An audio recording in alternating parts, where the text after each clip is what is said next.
Chapter 9, Chemical Quantities. So, just a reminder on our mole-to-mole relationships, we use the coefficients of our balanced equation. So 2 moles of water yields 4 moles of hydrogen and 1 mole of oxygen. And we see that here in the first picture. Then here we have 4 moles of water yields 4 moles of hydrogen and 2 moles of oxygen, which you see here in the second. This ratio from the balanced equation allows us to convert from our moles of reactants to moles of products, or moles of reactants, or even products to products. So here we're going to remind ourselves on the steps for doing mass calculations. Very first step always is to balance the equation.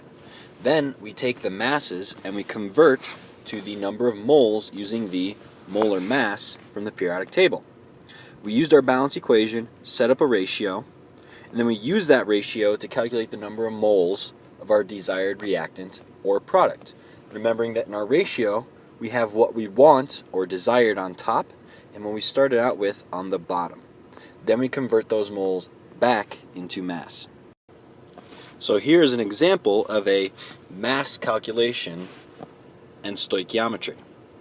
First, we have our unbalanced equation that we balance to 4 chromium plus 3 oxygen yields 2 chromium 3 oxides.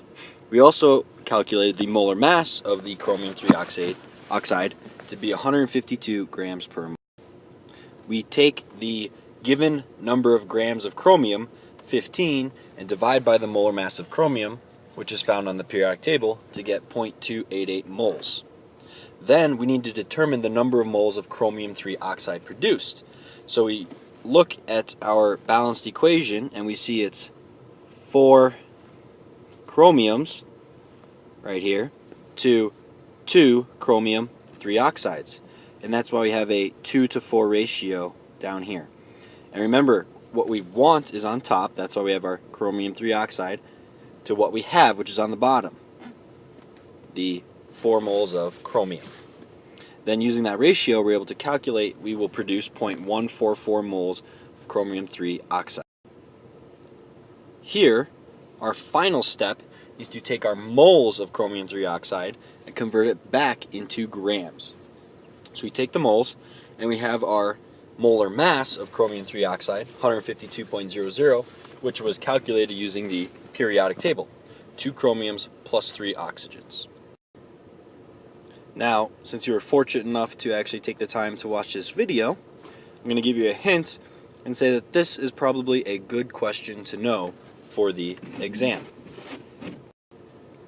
Now we can get into limiting reactants. And we see here that in our balanced chemical equation, it is a 1-to-3 ratio for nitrogen to hydrogen. That means we need 1 nitrogen, the large molecule here, for every 3 hydrogens. And these circles around those pairings of 1-to-3 ratios indicate the correct ratio.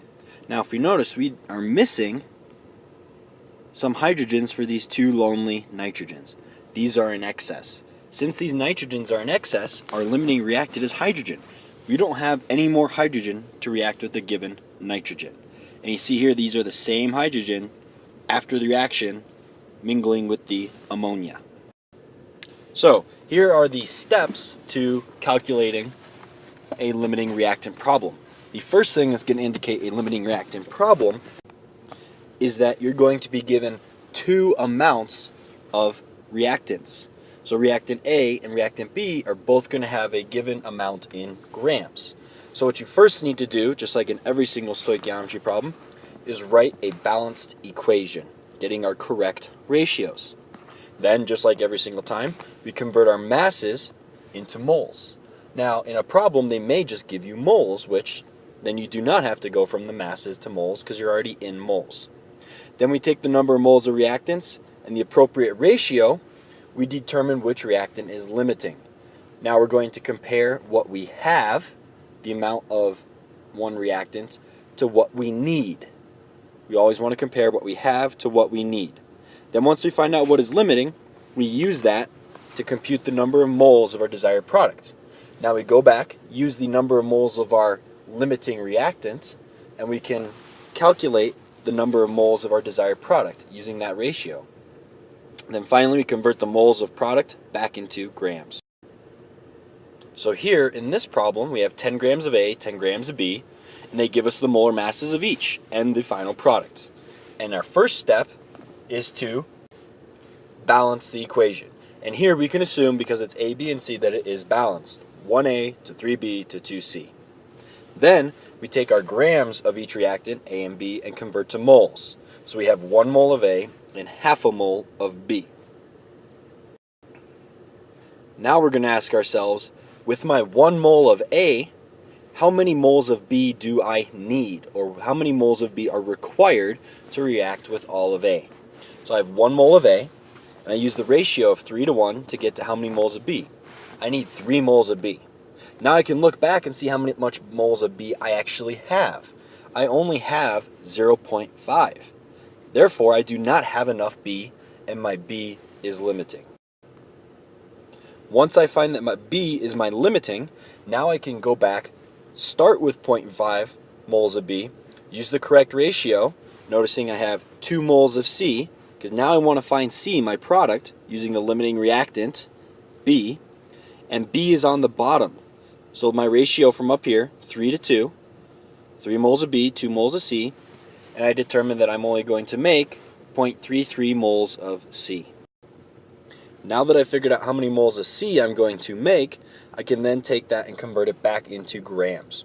So my molar mass, I have 0.33 moles of C, and there are 25 grams in 1 mole. So I end up getting 8.33 grams of C.